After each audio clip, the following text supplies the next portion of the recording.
Oh, look at these two. How they wish to destroy one another. How they wish to control one another. How they both wish to be free.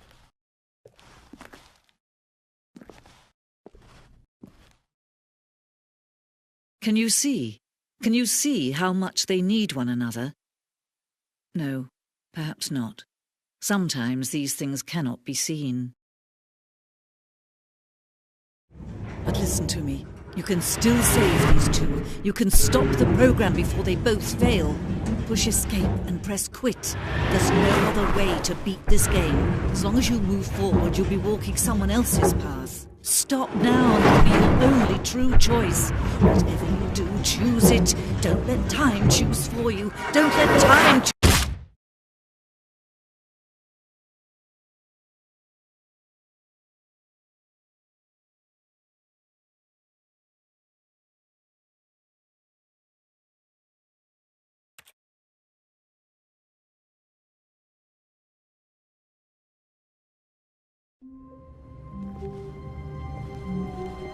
All of his co-workers were gone.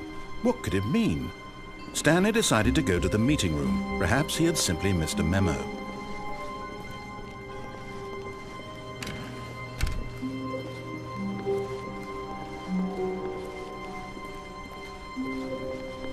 When Stanley came to a set of 2 open doors, he entered the door on his left.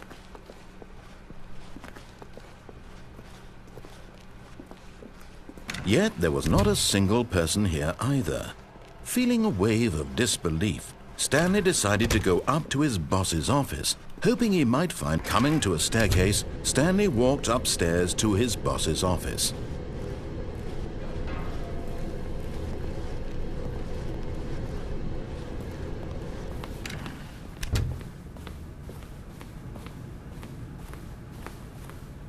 Here's the door.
The meeting room. Yes, that's where everyone would be.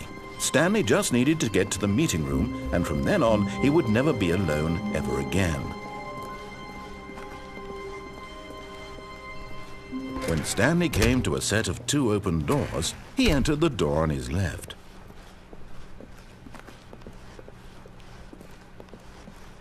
Yet there was not a single person here either. Feeling a wave of disbelief, Stanley decided to go up to his boss's office. Hoping him coming to a staircase, Stanley walked upstairs to his boss's office.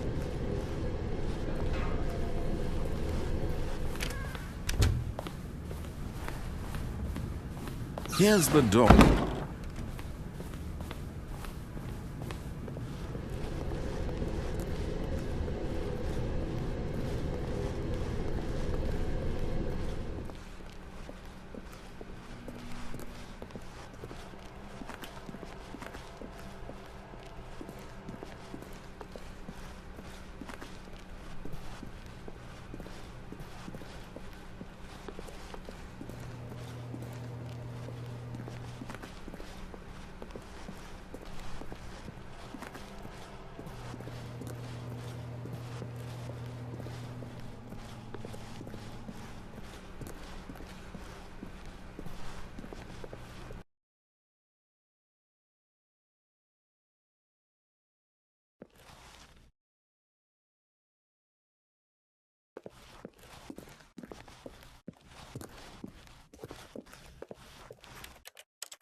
All of his co-workers were gone. What could it mean? Stanley decided to go to the meeting room. Perhaps he had simply missed a memo.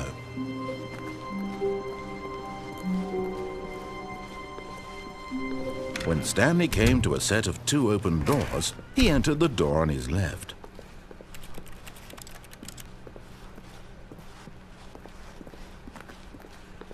Yet there was not a single person here either.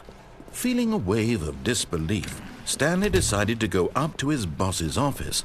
Coming to a staircase, Stanley walked upstairs to his boss's office.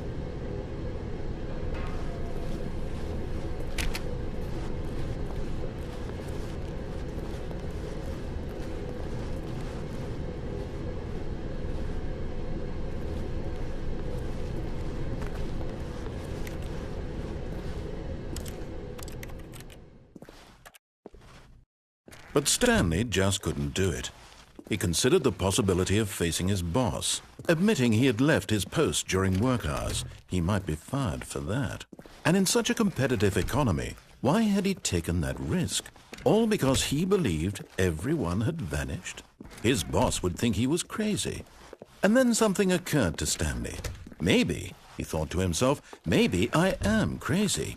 All of my co-workers blinking mysteriously out of existence in a single moment for no reason at all? None of it made any logical sense. And as Stanley pondered this, he began to make other strange observations. For example, why couldn't he see his feet when he looked down? Why did doors close automatically behind him wherever he went? And for that matter, these rooms were starting to look pretty familiar. Were they simply repeating? No, Stanley said to himself, this is all too strange. This can't be real. And at last, he came to the conclusion that had been on the tip of his tongue. He just hadn't found the words for it. "I'm dreaming!" he yelled. "This is all a dream." Oh, what a relief Stanley felt to have finally found an answer, an explanation. His co-workers weren't actually gone. He wasn't going to lose his job. He wasn't crazy after all. And he thought to himself, I suppose I'll wake up soon. I'll have to go back to my boring real-life job pushing buttons. I may as well enjoy this while I'm still lucid. So he imagined himself flying and began to gently float above the ground. Then he imagined himself soaring through space on a magical starfield, and it too appeared. It was so much fun, and Stanley marveled that he had still not woken up. How was he remaining so lucid? And then perhaps the strangest question of them all entered Stanley's head. One he was amazed he hadn't asked himself sooner. Why is there a voice in my head dictating everything that I'm doing and thinking? Now the voice was describing itself being considered by Stanley, who found it particularly strange. I'm dreaming about a voice describing me, thinking about how it's describing my thoughts, he thought. And while he thought it all very odd and wondered if this voice spoke to all people in their dreams, the truth was that, of course, this was not a dream. How could it be? Was Stanley simply deceiving himself, believing that if he's asleep, he doesn't have to take responsibility for himself? Stanley is as awake right now as he's ever been in his life. Now, hearing the voice speak these words was quite a shock to Stanley. After all, he knew for certain, beyond a doubt, that this was in fact a dream. Did the voice not see him float and make the magical stars just a moment ago? How else would the voice explain all that? This voice was a part of himself too. Surely, if he could just... He would prove it. He would prove that he was in control, that this was a dream. So he closed his eyes gently, and he invited himself to wake up. He felt the cool weight of the blanket on his skin, the press of the mattress on his back, the fresh air of a world outside this one. Let me wake up, he thought to himself. I'm through with this dream. I wish it to be over. Let me go back to my job. Let me continue pushing the buttons. Please, it's all I want. I want my apartment and my wife and my job. All I want is my life exactly the way it's always been. My life is normal. I am normal. Everything will be fine. I am okay.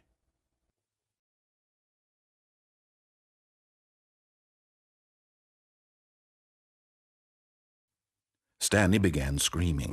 Please, someone, wake me up. My name is Stanley. I have a boss. I have an office. I am real. Please, just someone tell me I am real. I must be real. I must be. Can anyone hear my voice? Who am I? Who am I? And everything went black.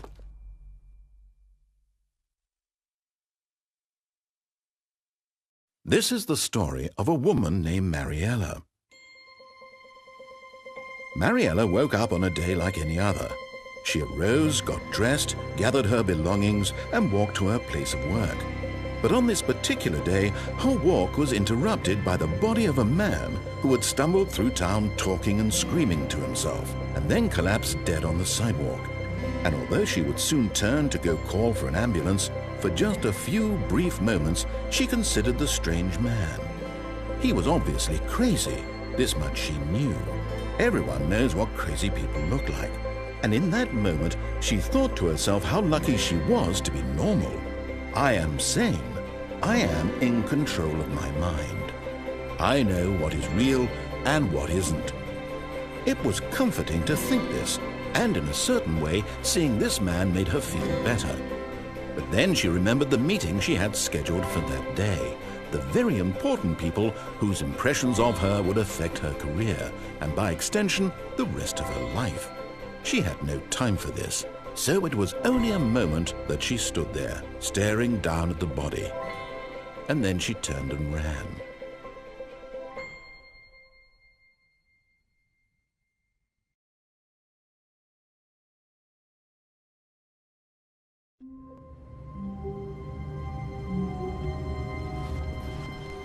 Even now, Stanley's office was a distant memory.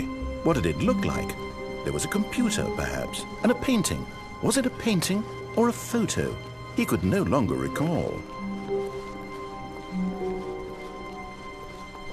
When Stanley came to a set of 2 open doors, he entered the door on his left.